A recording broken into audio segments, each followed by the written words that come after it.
Pedro está cantando, eu fico esperando a terceira, a quarta, a quinta música, e acredito que o sentimento de vocês também é o mesmo.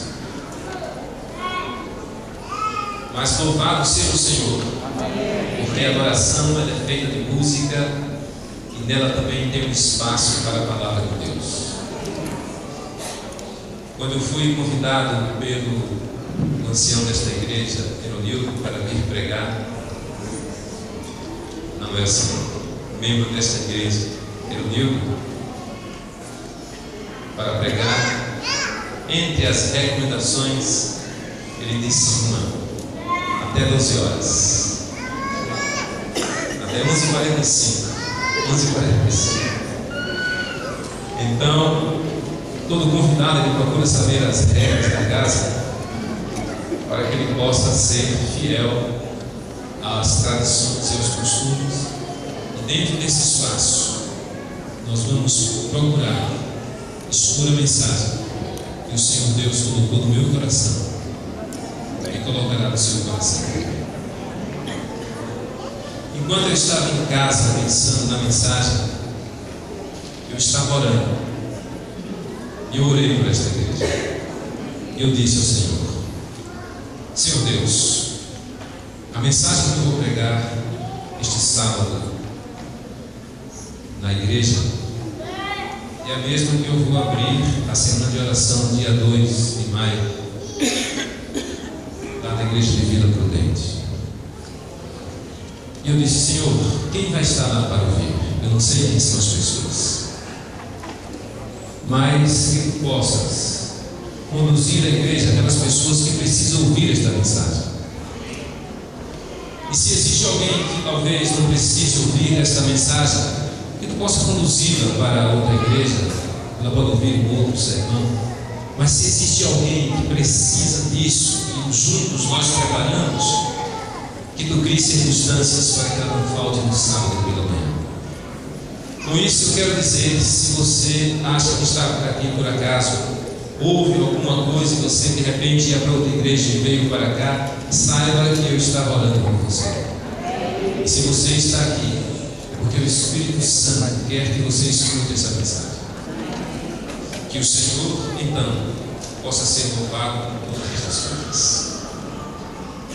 Eu gosto sempre, quando vou pregar, pelo fato de ser historiador também me torna conveniente, é procurar contextualizar os fatos que serão pressupostos para a mensagem.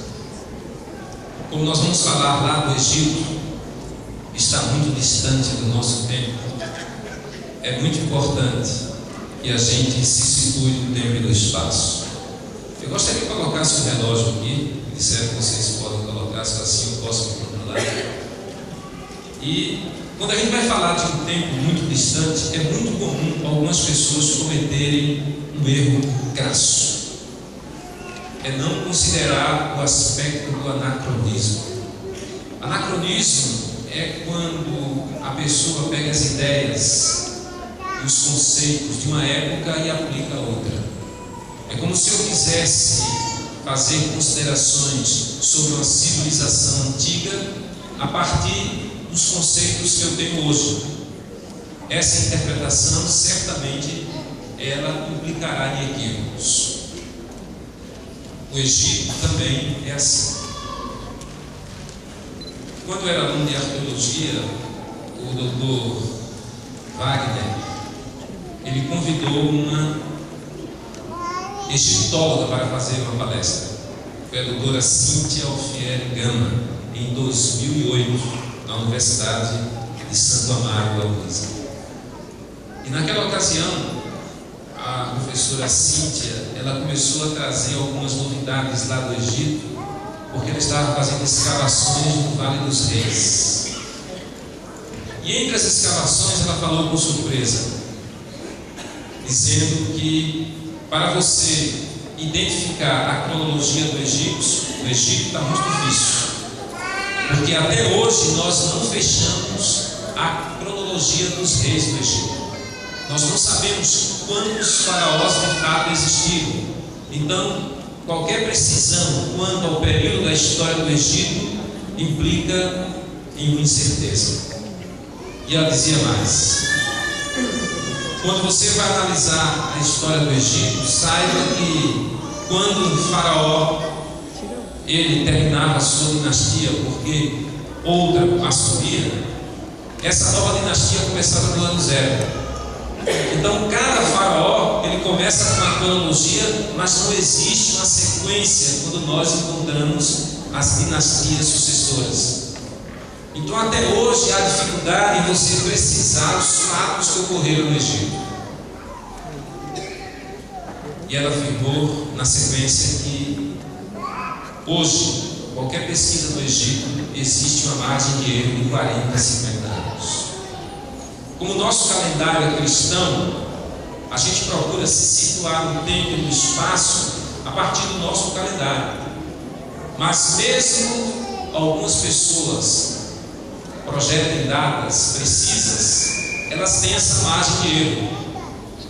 Um estudioso desse aspecto, o Dr. Stanley Ellison, no livro Conheça Melhor o Antigo Testamento, na página 26, na 7ª edição, ele fez uma pesquisa nesse contexto sobre a história do povo de Deus nesse período, e ele fez um paralelo com o calendário cristão. E dentro desse contexto, ele disse que o povo de Israel, quando estava no Egito, quando estava próximo de ocorrer o erro, o ano seria 1445 a.C. Não costumamos estabelecer datas por causa dessa margem de erro. Preferivelmente os períodos são melhores. Mas como estamos com um público amplo, é importante que a gente tenha pelo menos uma data, para que a gente possa mensurar a distância dos fatos que serão considerados. Há um outro estudioso desse contexto, chamado Dr. Barnes, do livro História da Civilização Ocidental, onde ele estava fazendo uma pesquisa também sobre as civilizações antigas e principalmente a egípcia.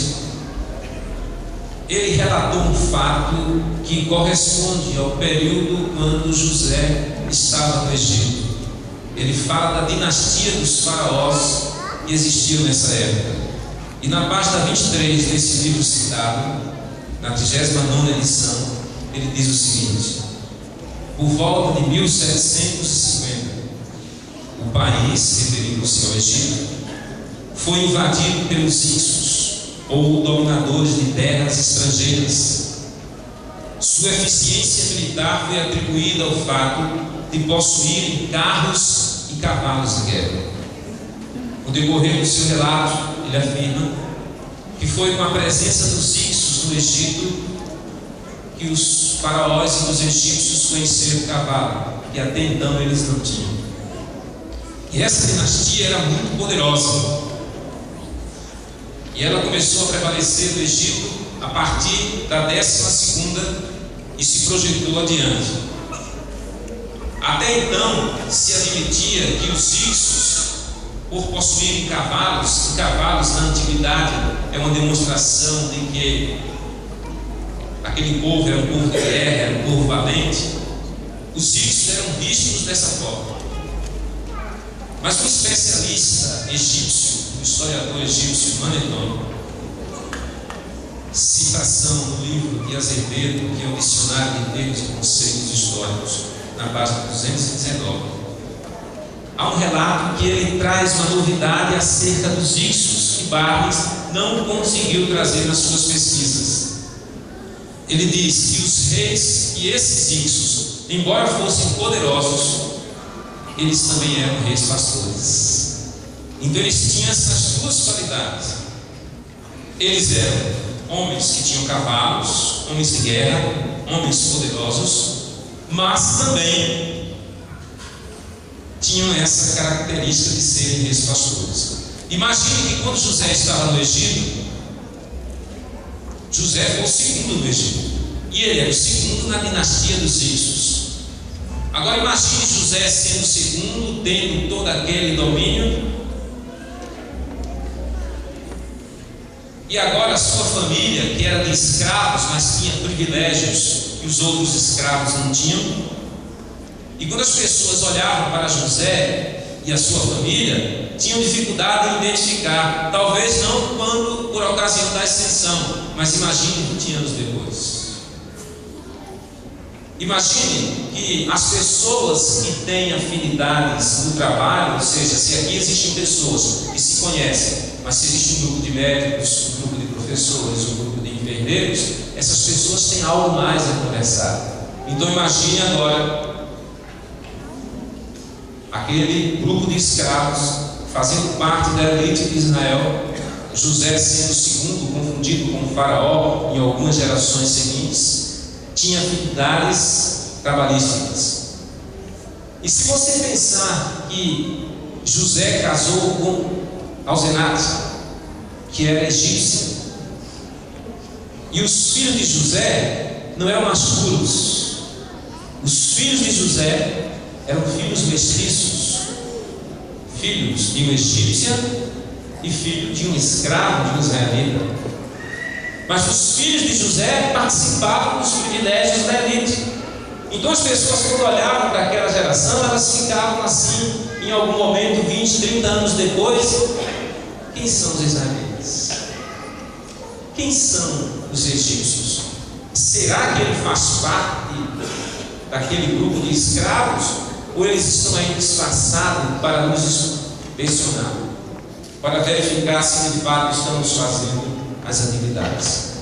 Com base nesse contexto, nós vamos abrir nossa Bíblia no livro de Êxodo, capítulo 1, versículo 6, e vamos ver a continuidade dessa história na pena de Moisés. Êxodo, capítulo 1, versículo 6. Observe que o texto bíblico é claro em dizer o seguinte. Eu vou esperar que todos encontrem. Estou ouvindo algumas páginas de Bíblia a folhear. Isso é importante. Êxodo 1, verso 6 diz: faleceu José e todos os seus irmãos e toda aquela geração. Mas os filhos de Israel foram fecundos e aumentaram muito, e se multiplicaram, e grandemente se fortaleceram, de maneira que a terra se encheu o quê? Deles. Aqui diz que o povo de Israel se encheu e se multiplicou antes de aparecer aquele rei que não era José.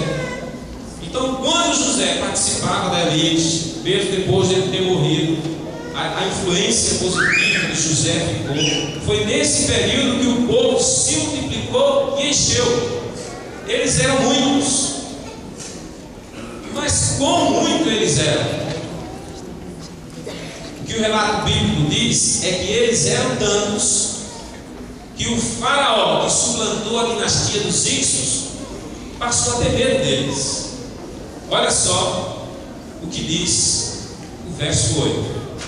Entre mentes se levantou o novo rei sobre o Egito, que não conhecera quem? José.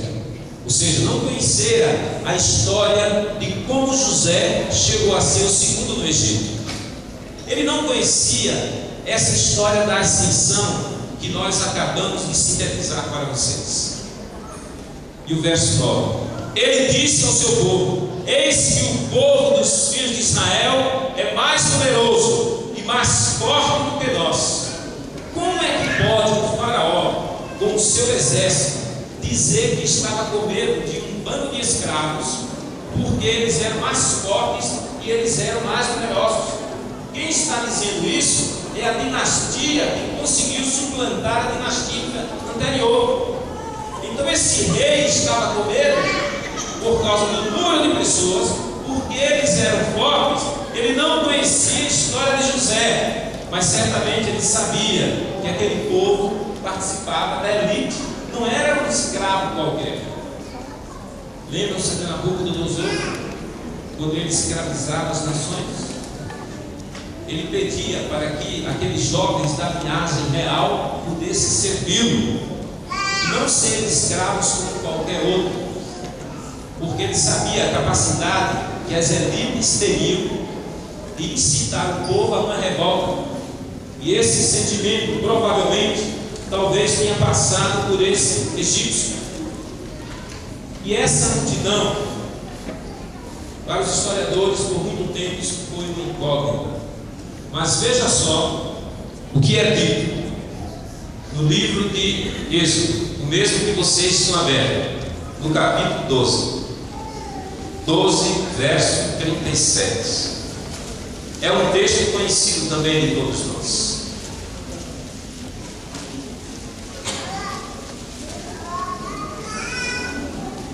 Êxodo 12, 37 diz: assim partiram os filhos de Israel de Ramsés para Sucote, cerca de 600.000 a pé. Somente de quê?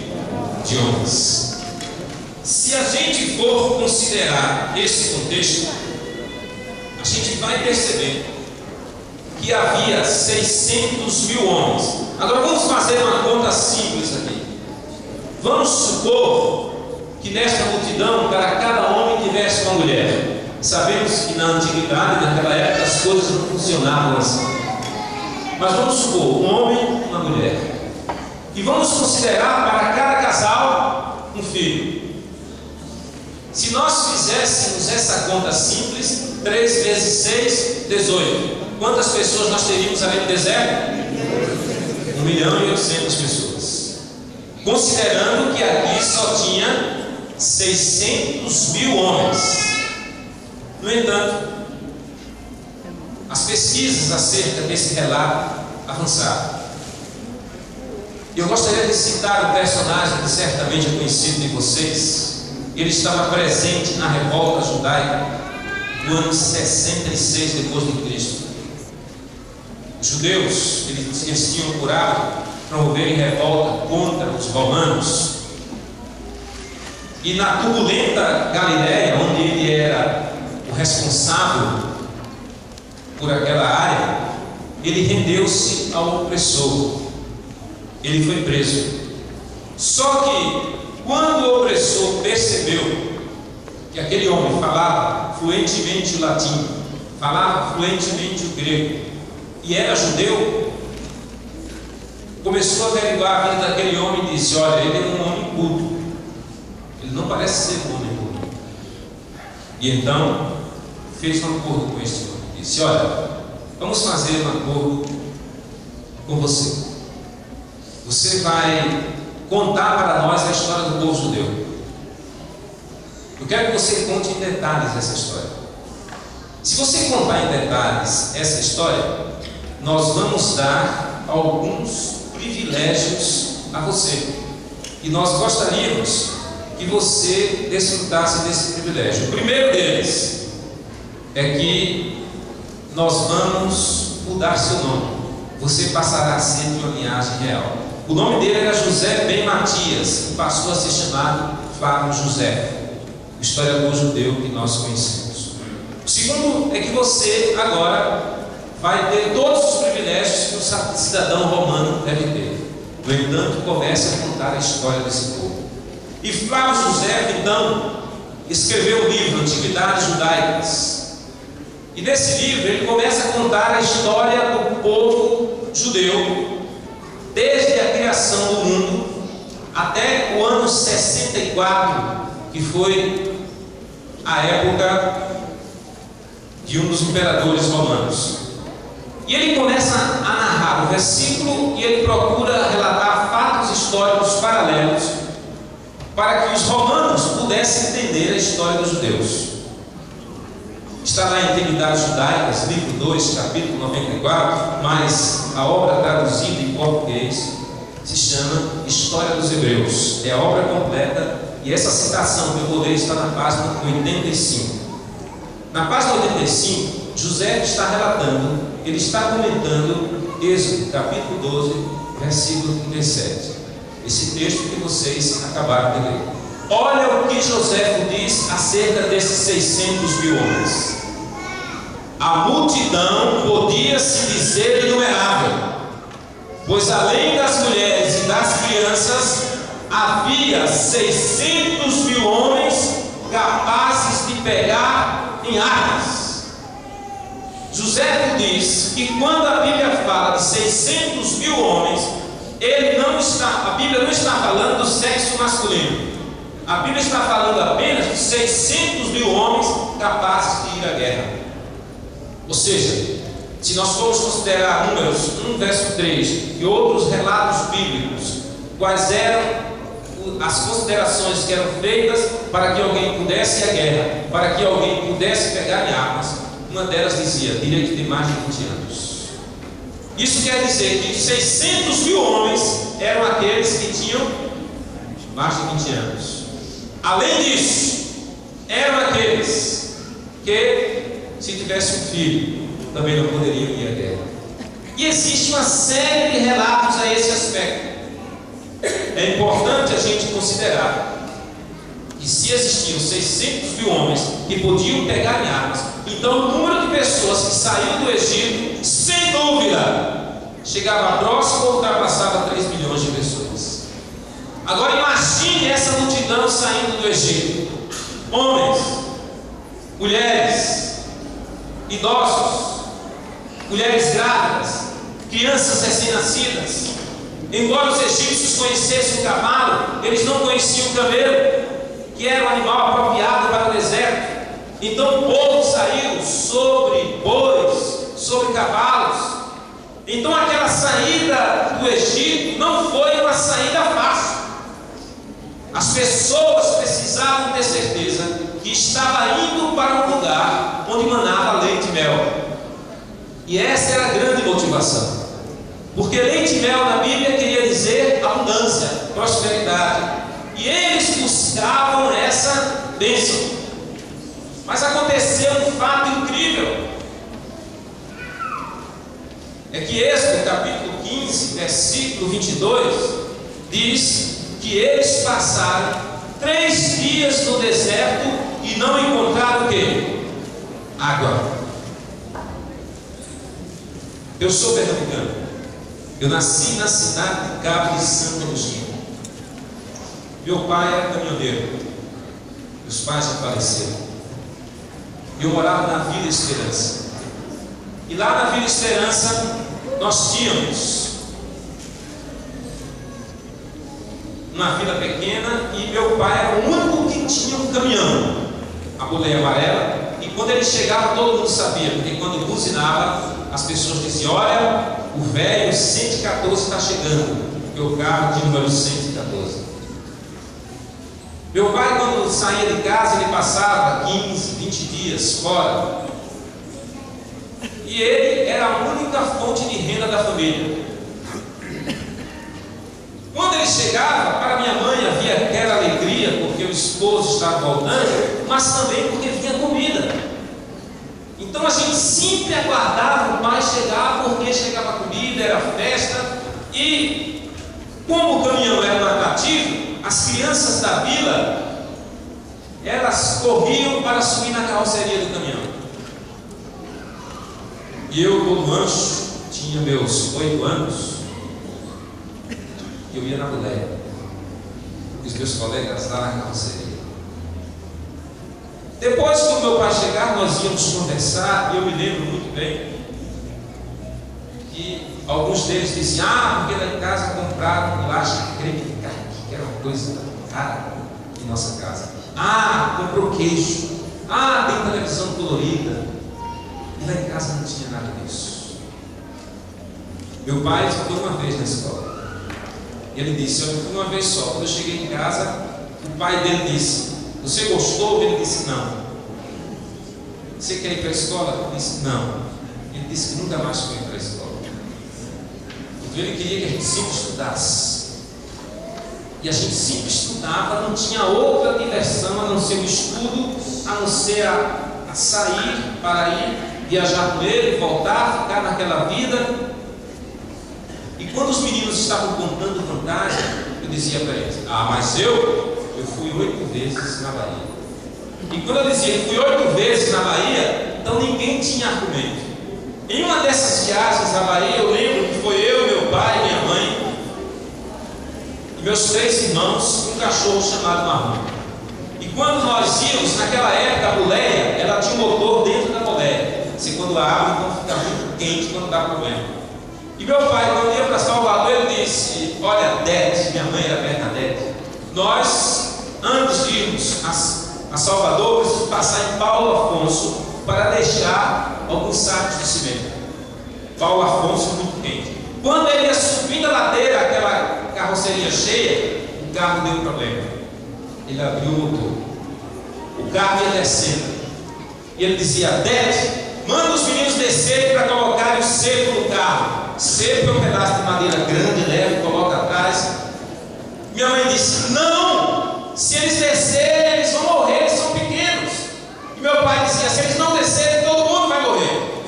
E então os dois começaram a gritar dentro do carro: desce, não desce. E a mãe ganhou aquela briga. Meu pai teve que descer. Enquanto meu pai descia, colocava seco, colocava pedras para que o carro parasse, minha mãe pisava no freio. Eu lembro que eu colocava minhas mãos sobre os pés de mamãe, e enfim o carro parou. Quando nós saímos do carro, descemos, minha mãe muito católica, ela disse: Antônio, vamos rezar. E todos nós nos reunimos. E quando nós íamos, ela disse: não, cada um se separa. Deus escuta melhor quando a gente fala e ninguém vê que a gente está falando com Ele. Então cada um procura um lugar, se esconde e fala com Deus, e Deus vai nos ouvir. Eu lembro que cada um se espalhou, foi para um lugar, e eu, que era o caçula, olhei para aquele caminhão assim, parado, e vi entre as rodas do carro um bom esconderijo. E eu, pequeno, cheguei lá, entrei com dificuldade nas rodas do carro, e ajoelhei para começar a rezar. E quando eu estava rezando, minha mãe ia passando e me viu. Ela deu um grito enorme. Ela disse: Ricardo! Ela deu um grito tão forte que meu pai se aproximou, os irmãos se aproximaram, o cachorro começou a latir, todo mundo se juntou e ficou nervoso. Eu não sabia porque todo mundo estava nervoso. Menino, por que você fez uma coisa dessa? E meu pai disse: para com isso, ninguém vai rezar mais. Nós vamos sair, nós vamos procurar água. E nós 5 fomos procurar água. E eu lembro que nós encontramos uma casa que tinha barro, palha. E meu pai disse: minha senhora, se a senhora não quiser ver 5 pessoas morrerem de sede, por favor, nos dê água. Ela trouxe uma bacia d'água. Essa bacia d'água estava um pouco barrenta. Nós bebemos toda a água. Ela voltou e trouxe outra bacia, agora mais suja, porque tinha mexido a água. Nós bebemos toda a água e levamos água para cá. Mas, meus irmãos, nós éramos apenas 5 pessoas. Lá no deserto eram mais de 3 milhões de pessoas que estavam com sede. Eu quero dizer para vocês nesta manhã que, assim como aquela multidão lá no deserto caminhava à procura de água, hoje no século 21 há uma multidão caminhando pelas ruas dessa cidade, e esta multidão está também à procura de água. Só que essa multidão que está à procura de água, ela não sabe que a sede que ela sente, que o vazio que está dentro dela, somente Jesus Cristo pode preencher. Muitas dessas pessoas estão à procura da fama, do dinheiro, dos prazeres, da cultura, correm atrás destas coisas pelo simples fato de estarem com sede. E nós somos os responsáveis para darmos água a essas pessoas. Você sabe o que uma pessoa fazia quando estava com sede no deserto? Eu não sei quantos vocês conhecem, mas existe um personagem muito conhecido do deserto, onde ele sabe exatamente como encontrar água. E ele diz que quando você está com sede, você deve procurar as palmeiras. Porque quando você vê as palmeiras no deserto, você sabe que as copas dessas palmeiras, elas são largas. Então uma dá certeza é que você vai se amparar no sol. O sol não vai mais lhe prejudicar. Uma outra coisa que se tem acerca das palmeiras, eu gosto de citar as fontes, às vezes as pessoas querem pesquisar mais. Revista Adventista de 98, página 87, essas informações acerca das palmeiras. Diz que as palmeiras, elas dão frutos. E os melhores frutos das palmeiras ocorrem quando elas estão com 30 anos. E as palmeiras vivem até 100 anos. Isso quer dizer, se você vê uma palmeira no deserto, você descansa no sol, você tem comida e pode avisar para alguém. Porque ela vive muito tempo, a pessoa vai chegar lá e vai encontrar a palmeira. A palmeira tem raiz profunda, ela consegue chegar às mais profundas camadas da terra e trazer água. Então, se você vê palmeiras no deserto, você vai ter sombra, você vai ter comida e você vai ter água ali dentro. Irmãos, aqueles homens lá no deserto, eles começaram a procurar palmeiras, porque eles estavam à procura de água. Quando eu formei em teologia, foi em 1992. Lembro-me que meu primeiro distrito foi em 90, 91, 92, eu esqueci, um desses 2 anos. Mas o meu primeiro distrito foi a Pituba, lá em Salvador. Lembro-me que quando, por ocasião do chamado, dizia, quem será o pastor? Era Salomão Sarmento de Souza, que há 2 anos era meu colega contemporâneo. E Salomão Sarmento de Souza, antes de fazer teologia, ele era contador, era um rapaz super organizado. Eu fiquei feliz que eu disse, vou aprender a ser organizado no primeiro ano lá de ministério. E quando eu chego a Salvador, Salomão diz, olha Ricardo, você solteiro, vai morar lá atrás do Hospital Adventista com Robson Campos. Ele é instrumentista, você vai dividir o apartamento com ele. Salomão tinha um hábito, ele dizia, olha, enquanto pastor, segunda-feira é nossa folga e terça-feira é estudo. Então, já pode ir aprendendo, terça-feira começa a estudar. Na terça-feira de manhã, quando eu estava estudando em casa, o telefone tocou. Quando o telefone tocou, irmãos, uma voz feminina, uma mulher dizia, Ricardo, volta para casa. E quando ele dizia, volta para casa, eu disse, minha senhora, eu sou Ricardo, mas eu estou em casa. Ela dizia, não se faça de engraçadinho, Ricardo, volta para casa. Eu disse, minha senhora, eu já disse que eu estou em casa. Ela insistia, usava argumentos, ela falava com muita convicção. Como eu queria desligar, eu disse, minha senhora, olha, eu sou pastor.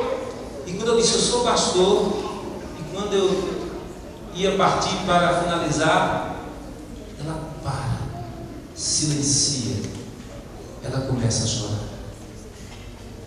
Sabe por que ela começou a chorar, irmãos?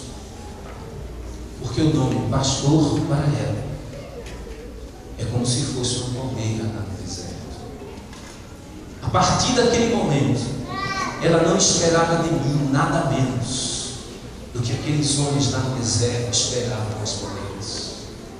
Elas esperavam de mim sombra, alimento, água fresca. Quando as pessoas sabem que nós somos cristãos, quando as pessoas sabem que nós somos adventistas do 7º dia, as pessoas nos olham como se nós fôssemos palmeiras no deserto. E quando essas pessoas vêm a nós, elas não estão interessadas em ouvir aquilo que o Fantástico diz. Elas não estão interessadas em saber aquilo que a internet está dizendo pelos seus meios de comunicação. Elas não estão interessadas em saber a última notícia de um grande jornal. Quando as pessoas nos veem, elas estão com sede, elas estão à procura de água. E nós somos as pequenas fontes do deserto desta vida, com a responsabilidade de saciar a sede das pessoas. Mas vocês se lembram o que aconteceu lá no deserto? Capítulo 15 do livro de Êxodo, o versículo 23 diz, 15, 23, afinal chegaram a Mara, todavia não puderam beber as águas de Mara, porque eram que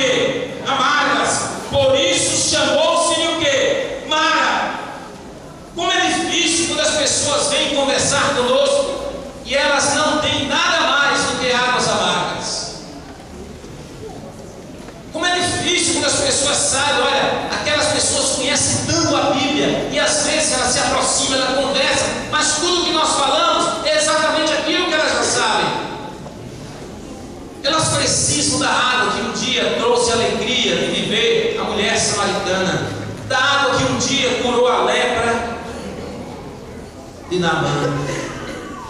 Meus irmãos, quando essas águas estão amargas, ao invés de sair palavras de vida, muitas vezes dos nossos lábios saem palavras amargas, palavras que ferem, palavras que falam dos nossos problemas. Mas os nossos problemas, eles precisam ser primeiros falados para Cristo. O Senhor Jesus Cristo, quando esteve aqui na terra, ele foi descrito pelos evangelhos e o livro de João. Os evangelhos dizem da vida de Jesus, mas na Galileia. João fala de Jesus na Judéia. E quando Jesus está sendo citado em João, ele está sendo citado em relação a 7 festas. Por isso, a vida de Jesus em João parece ser mais longa. Nesse relato das 7 festas, na 4ª festa, é a festa dos tabernáculos. E Jesus, em cada uma das festas que ele é apresentado em João, ele sempre está ensinando alguma coisa. E Jesus sempre ensina alguma coisa relacionada ao que está acontecendo na festa. Naquela ocasião, a festa dos tabernáculos, o sacerdote, ele pegava a água, tanque de história, ele levava para a frente do templo, e ele jogava essa água para que ela corresse no pátio do templo, para que as pessoas vissem a água correr, e ao verem aquela água, se lembrassem da água que Deus queria oferecer ao povo do passado. Diz ele mais, que Jesus disse em João 7, 37, 38, ele estava de pé, próximo ao pilar, onde o sacerdote jogou aquela água para o chão. Quando aquela água começou a correr, sabe o que foi que Jesus disse? Abra sua Bíblia no livro de João. João, capítulo 7. João, capítulo 7.